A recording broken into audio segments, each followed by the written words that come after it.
তিন সন্তান বাবা মায়ের, সন্তান জায়গা জমিন ভাগ বাটোরা শেষ, তারা আবার খুব ইনসাফ করছে মায়ের প্রতি।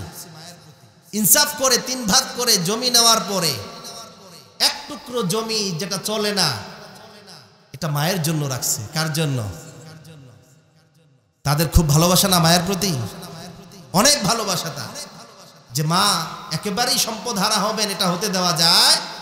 মায়ের জন্য একটু জায়গা রাখছে, তারা জায়গা রাখছে, কিন্তু উদ্দেশ্য তাদের খারাপ।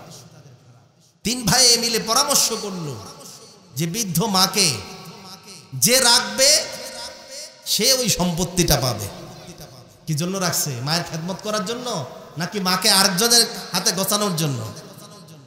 বৃদ্ধ মা লালন পালন করতে অনেক কষ্ট। এই বৃদ্ধ মাকে যে লালন পালন করবে এই সম্পত্তি সে পাবে।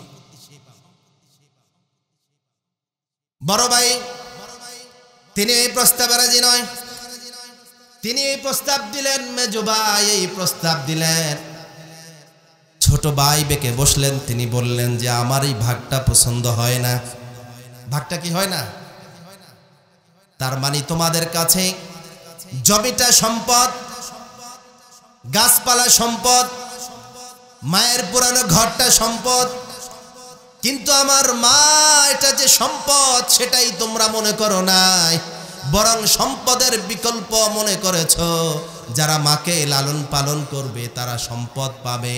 আমি ছোট ভাই বললাম ওই এক টুকরা জমির চাইতে আমার মা হাজার হাজার গুণ বেশি দামি, তিনি আমার কাছে বড় সম্পদ।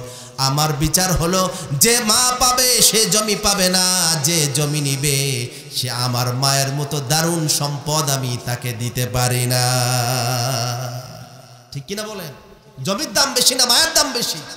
মা দোয়া করলে 1 টুকরা কেন 10 টুকরা হতে পারে। ঠিক কিনা বলেন? মাকে সম্পদ মনে করলা না, বিকল্প মনে করলা। আমি তো মায়ের চাইতে, এই সম্পদের চাইতে আমার মাকে বড় সম্পদ মনে করি। যে মা নিবে সে জমি পাবে না, যে মা নিবে সে জমি পাবে না। তারা ভাগ করছে কি? তারা ভাগ করছে মা নিলে জমি পাবে।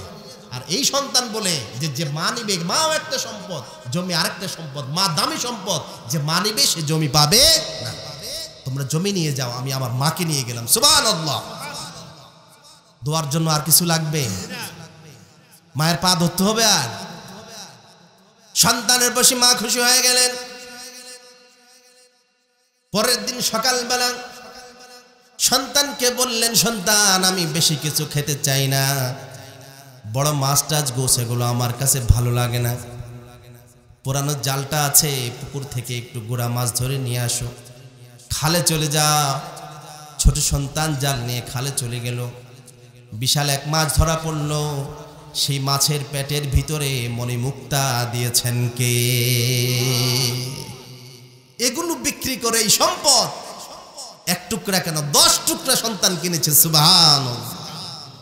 এই জন্য মা বাবা এগুলো বড় সম্পদ নাকি জায়গা জমিন বড় সম্পদ? সুযোগ আছে যার, এই সুযোগ কেউ হাতছাড়া করবেন না। এগুলো হচ্ছে আল্লাহর মাগফিরাত পাওয়ার সোজা পথ। কি পথ? সোজা পথ। পুরুষের জন্য এই 2টা আছে, আর নারীদের জন্য আরেকটা বেশি আছে। নারীদের জন্য কি আরেকটা বেশি আছে, সেটা হলো তার স্বামী। সেটা হলো কি? বাবা মাও আছে, স্বামীও আছে। আল্লাহর নবী বলেন, আল্লাহর যে বান্দি দুনিয়া থেকে বিদায় নিয়ে যায়, ইন্তেকাল হয়ে যায়, এমন অবস্থায় তার স্বামী জীবিত আছে আর স্বামী তার উপরে সন্তুষ্ট। আল্লাহর নবী বলেন, স্বামী যে স্ত্রীর উপরে সন্তুষ্ট অবস্থায় দুনিয়া থেকে বিদায় নেয়, ওই নারী মরতে দেরি, আল্লাহর জান্নাতে যেতে দেরি হয় না। আচ্ছা, আমাদের মা বোনরা কি আজকে এই পুরস্কার পাবে? হ্যাঁ, জীবনে কোনোদিন গালি না দিলেও তার স্বামীকে যে কত হাজার গালি দিয়েছে। ঠিক কিনা বলেন? দুনিয়ার সব পুরুষ চালাক, শুধু স্বামী একবারে বোকা। ঠিক কিনা বলেন? ভাই সবগুলো চালাক, শুধু তার স্বামীটা বোকা। বোকার কারণ কি? ওই মা বাবার কথা শুনে। এই জন্য বোকার কারণ কি? একটু মা বাবাকে ভালোবাসে, এটাই বোকামি। সবাই শহরে চলে গেল, তুমি তোমার পাল্লা না, এই বুড়া মা বাবার জন্য রয়ে গেল। সবাই বাবা মা ছেড়ে দিয়ে প্রতিষ্ঠিত হলো, তুমি পারলা না। তোমার মতো বোকা, তোমার ছেলে সন্তানের ভবিষ্যৎ, তোমার ভবিষ্যৎ, এগুলো তুমি কিছুই চিন্তা করো নাই। ভবিষ্যৎ কি সেখানে না ভবিষ্যৎ এখানে? আরে ভবিষ্যৎ তুমি মাত্র তোমার ছেলে সন্তানের প্রতিষ্ঠার মধ্যে দেখেছো।